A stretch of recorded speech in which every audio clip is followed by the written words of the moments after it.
try and go slow so you guys can take the notes properly if you need to. So we'll get going here. Our group 5, I think, we did brittle bone disease. I didn't put our names on there, but it's okay. Some of the causes, it's a pretty rare disease. It's a genetic defect that inhibits collagen production and healthy bone development. It's either inherited from your parents or the gene simply just stops working properly over time. And that picture down there shows you what the inside of a healthy bone looks like and the inside of a bone with brittle bone disease looks like. And you can tell it's just more spaced out, it's less dense, and so that makes it more susceptible to breaks and fractures. Symptoms and assessments. Symptoms of the disease are weak bones, bones that are easily breakable, just an irregular amount of broken bones, and the inability to support body weight or even walk or pick up heavier objects for that matter. Assessments that you can do are just physical examinations, feeling for breaks in the bones.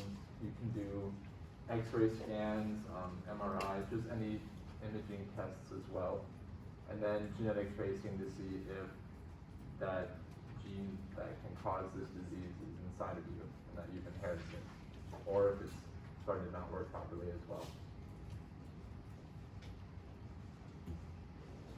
The diagnosis, kind of with the assessments as well, x-rays and other imaging scans can be used to see current and past broken bones. So like doctors can look and see like how many bones the patient has broken in the past and how many they currently have broken as well.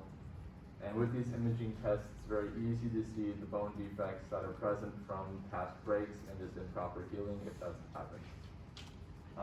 Lab tests can be used to analyze the structure of the patient's collagen as well and see how healthy or well developed that collagen is and if it can properly help to heal the bones. As far as treatment goes, there's really no cure for it yet, but methods to help manage the symptoms are prescription medications to increase bone density and just promote bone health in general. Ongoing fracture care is in just casting the bones that have been broken and making sure the patient doesn't move too much if they have broken bones, just to ensure proper healing. There's physical therapy to increase muscle strength and bone density as well, because with that physical activity and physical therapy, the patients can increase their bone density and strength.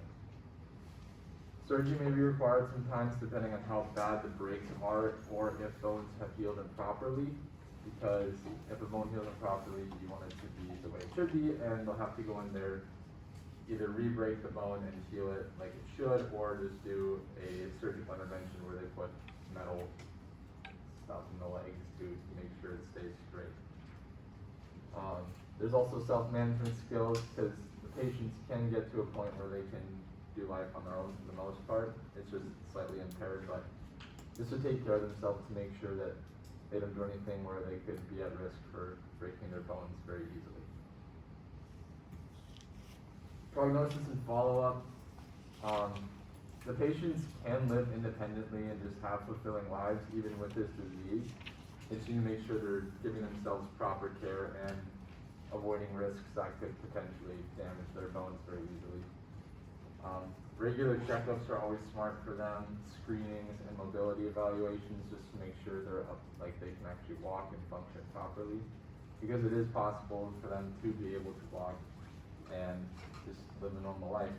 Though for the most part, some of them are usually just in wheelchairs, but there's cases where patients can just use a walker to get around and do things normally for the most part. And those are my sources. Thank you guys.